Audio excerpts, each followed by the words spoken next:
Hello friends, welcome to GK India. आज की इस वीडियो में बताने वाला हूँ बीएसएससी इंटर लेवल भर्ती 2014 से संबंधित बड़ी अपडेट के बारे में। जी हाँ, यहाँ पे बीएसएससी अर्थात बिहार स्टाफ सिलेक्शन कमीशन ने यहाँ पे बता दिया कि ज्वाइनिंग में कौन कौन से डॉक्यूमेंट आपको तैयार रखना है। यही डॉक्यूमेंट आप सबको, यह ऑफिशियल लेटेस्ट नोटिफिकेशन है। मैं सबसे पहले इस नोटिफिकेशन को दिखा देता हूँ, लेकिन उससे पहले अगर आप चैनल पर नए हैं तो प्लीज़ चैनल को सब्सक्राइब कीजिए, बेल आइकन ऑन कर दिए ताकि आपको हमारे सारे वीडियो को नोटिफिकेशन सबसे पहले मिले।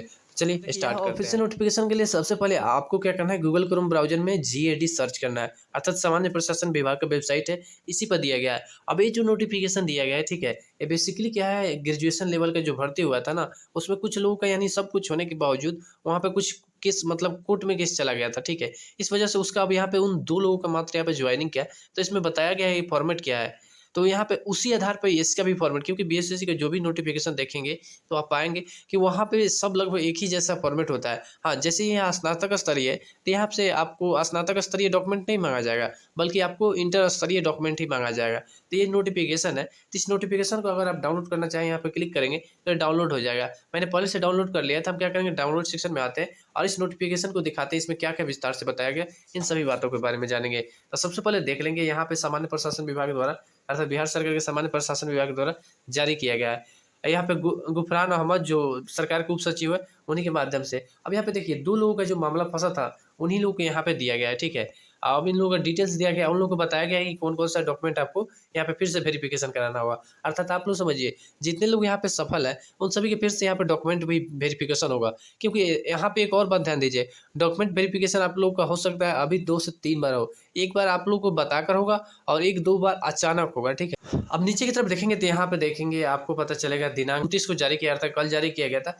बिहार कर्मचारी चयन आयोग द्वारा आयोजित प्रथम स्नातक स्तरीय संयुक्त प्रतियोगिता परीक्षा विज्ञापन संख्या 110/2010 के आधार पर बिहार सचिवालय सेवा के अंतर्गत सहायक के पद में नियुक्ति होती शैक्षणिक एवं अन्य संगत प्रमाण पत्रों को सत्यापन के संबंध में। जी हाँ, यहाँ पे इनका पूरा मतलब डॉक्यूमेंट है जो शैक्षणिक से एवं अन्य संगत प्रमाण पत्र उसके साथ दिए जाने में, उन सभी के बारे में यहाँ पे बताया गया है। अब सबसे ऊपर में देखेंगे तो यहाँ पे आपको केस का पूरा डिटेल्स मिलेगा, जो यहाँ पे उससे रिलेटेड थे, यानी अपील दायर एसएलपी जो यहाँ पे दिया गया है, जो अपील दायर थे उसके बारे में दिया गया है, ठीक है। और नीचे में आएँगे तो यहाँ पे शैक्षणिक प्रमाण पत्र के बारे में दिया गया है। जी हाँ, यहाँ पे देखेंगे तद्वारा आपको सूचित किया है शैक्षणिक एवं संगत प्रमाण पत्रों के सत्यापन में निर्धारित तिथि और समय को अधो हस्ताक्षरित के कार्यालय कक्ष कमरा नंबर 136 मुख्य सचिवालय में निर्धारित तिथि एवं समय पर निम्नलिखित प्रमाण पत्रों की मूल प्रति एवं उनकी 2-2 मतलब यहाँ पे सब सारे ओरिजिनल डॉक्यूमेंट इनको लेके जाना है। इसी आधार पर सभी को यहाँ पे जितने लोग सफल हैं, उन सभी के यहाँ पे डॉक्यूमेंट लेकर जाना होगा, साथ ही फोटोकॉपी लेकर जाना होगा, तब जाकर वहाँ पे फिर से डॉक्यूमेंट वेरिफिकेशन होगा। अब जानेंगे सबसे मेन पॉइंट के बारे में, जो नीचे की तरफ आएंगे, जो अर्थात कौन-कौन से डॉक्यूमेंट लेकर जाना है। जैसे देखिए यहाँ पे मैट्रिक उत्तीर्णता का मूल प्रमाण पत्र,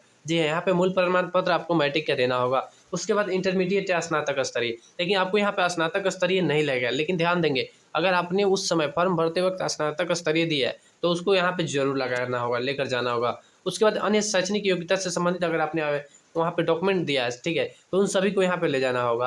अगर आप पहले से कहीं पे नौकरी कर रहे हैं तो वहाँ से एनओसी, अर्थात वहाँ से मतलब आपके ऊपर कोई विभागीय कार्रवाई नहीं होना चाहिए वहाँ पे, या किसी तरह का अन्य क्लेम नहीं होना चाहिए, तो उससे संबंधित एनओसी, अनापत्ति प्रमाण पत्र, अर्थात उस विभाग को कोई आपत्ति नहीं होना चाहिए, तो वहाँ से एक एनओसी लेकर आना होगा। उस विभाग से जहाँ पे आप कार्यरत है वहीं से लेकर आना होगा।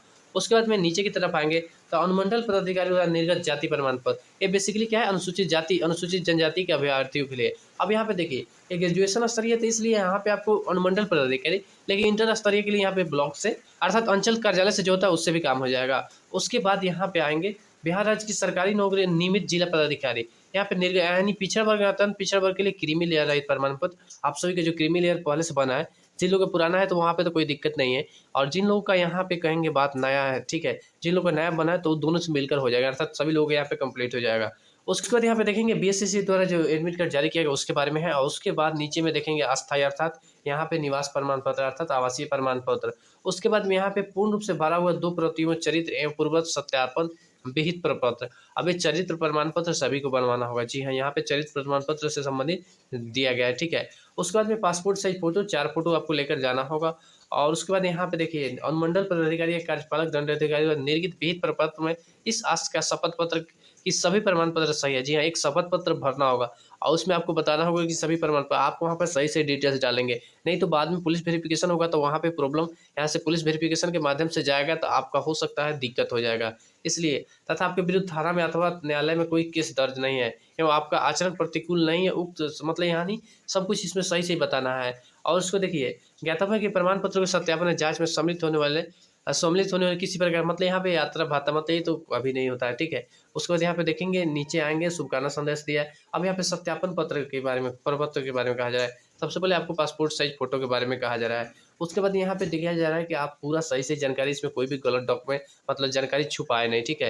नहीं तो बाद में यहाँ पे सरकारी नौकरी के लिए अनुपयुक्त घोषित किया जा सकता है, ठीक है। इसलिए ध्यान देंगे। उसके बाद यहाँ पे देखिए, आपके ऊपर कोई भी यहाँ पे अर्थदंड या पुलिस के द्वारा पुलिस गिरफ्तार, बहिष्कृत या कुछ भी नहीं किया होगा, ऐसा आपको यहाँ पे प्रपत्र एक जमा करना होगा। उसके बाद में यहाँ पे यदि व्यक्ति की सेवा के दौरान किसी किसी भी समय यह पता चलता है कि उसने सत्यापन प्रपत्र कोई देखिए यहाँ पे अगर आप गलत जानकारी देते हैं तो उसकी सेवाएं समाप्त की जा सकती है। जी हाँ, इसलिए आप लोग सही जानकारी भरें। उसके बाद यहाँ पे डिटेल्स डालना है, नाम पता का, ठीक है। उसके बाद घर का पता का, अगर बांग्लादेश से या पाकिस्तान में रहे हैं तो उसकी तारीख भी बताना है आपको, ठीक है। नहीं रहे तो यहाँ पे नो कर देंगे, हो जाएगा। उसके बाद में यहाँ पे आएंगे तो यहाँ पे आवास से संबंधित गत 5 वर्षों के दौरान उन स्थान के बेरोजगार था, तो आप कहाँ पे रहे हैं उन सभी का यहाँ पे डिटेल्स डालना है, ठीक है, जहाँ पे आप रहे हैं। उसके बाद में यहाँ पे देखेंगे तो आता है पिता माता भाई बहन की संख्या के बारे में। उसके बाद राष्ट्रीयता, जन्मस्थल, व्यवसाय, पत्राचार के पता, ठीक है, ये सब के घर का स्थायी पता के बारे में यहाँ पे डिटेल्स बताया गया। आप लोग को थोड़ा बहुत भिन्न हो सकता है, ठीक है, लेकिन फॉर्मेट यही रहेगा, लगभग बीएसएससी का एक ही जैसा रहता है, इसलिए आप लोग ध्यान रखेंगे कि एक जैसा होगा। उसके बाद में आता है उस पुत्र पुत्री या यहाँ पे देखिए इससे संबंधित, विदेशों से संबंधित, अगर कोई विदेश में रह रहा है उनसे संबंधित यहाँ पे डिटेल्स देना है। फिर आता है यहाँ पे देखिए राष्ट्रीयता में, तो यहाँ पे आता है राष्ट्रीयता अपना भारतीय या इंडियन लिखेंगे। उसको जन्म तिथि, वर्तमान आयु क्या है, मैट्रिकुलेशन के प्रमाण पत्र में दी गई आयु के बारे में यहाँ पे देखिए सब इस साइड में लिखना है, ठीक है, इसके बारे में कहा गया है।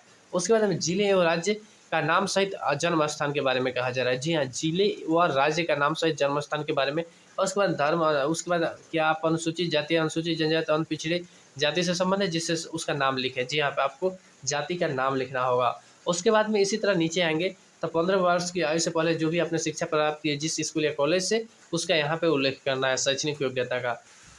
अब यहाँ पे आता है कुछ महत्वपूर्ण पॉइंट के बारे में, जैसे आप पहले से कहीं भारत सरकार, राज्य सरकार के अधीन कहीं पे काम कर रहे हैं तो उसके बारे में यहाँ पे बताना है सही सही सब कुछ यहाँ पे देखिए। उसके बाद में यहाँ पे बहुत सारे कुछ डिटेल्स दिया गया, बहुत सारे इसमें नहीं भी जरूरत है, लेकिन आपको पढ़ने के लिए यहाँ पे बताया जा रहा है कि कोई भी। उसके बाद यहाँ पे देखिए पुलिस से संबंधित, क्या आपको कभी गिरफ्तार किया है, क्या कभी आप पर मुकदमा चला है, क्या कभी आपको हिरासत में रखा गया है, इन सभी से संबंधित पूरा डिटेल्स आपको सही सही डालना होगा, ठीक है।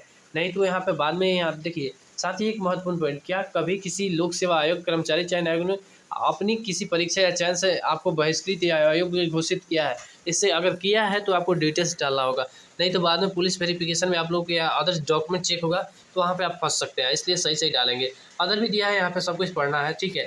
उसके बाद अपने क्षेत्र के ऐसे 2 व्यक्तियों के नाम अथवा हवाले लिखे जो आपको जानते हैं, यहाँ पे आप लोग 2 व्यक्तियों का नाम बताना होगा। जी हाँ, आपके अपने पड़ोस में आप अपने किसी पड़ोसी के भी नाम दे सकते हैं। उसके बाद नीचे की तरफ आएंगे तो मैं यहाँ पे देखिए एक शपथ पत्र में सत्यनिष्ठा की घोषणा करता हूँ, अभ्यर्थी के हस्ताक्षर, तारीख और स्थानीय पूरा डिटेल्स आप पढ़ लेंगे। और फिर नीचे की तरफ आएंगे तो एक कार्यालय द्वारा भरे जाने के लिए यहाँ पे नोटिस दिया गया है, नियुक्ति करने वाले प्राधिकारी का नाम, यहाँ पे पूरा उनका डिटेल्स है, इसमें आप लोगों को कुछ नहीं करने की जरूरत है। उसके बाद यहाँ पे देखिए सब डिविजनल मजिस्ट्रेट, एग्जीक्यूटिव या मतलब वहाँ पे जो मजिस्ट्रेट रहेंगे उनके द्वारा ये सब भरा जाएगा पूरा डिटेल्स, जैसा कि आप देख रहे हैं, ठीक है। उसके बाद डिपार्टमेंट का यहाँ पे सिग्नेचर होगा। तो ये रहा बीएसएससी से संबंधित लेटेस्ट अपडेट। आशा करता हूँ उसको वीडियो पसंद आया होगा। इसे वीडियो के लिए प्लीज चैनल को सब्सक्राइब कीजिए, लाइक कीजिए और शेयर करना बिल्कुल ना भूलें। तब तक मिलते हैं फिर किसी ऐसे नए इंटरेस्टिंग और धमाकेदार वीडियो के साथ। जय हिंद, वंदे मातरम।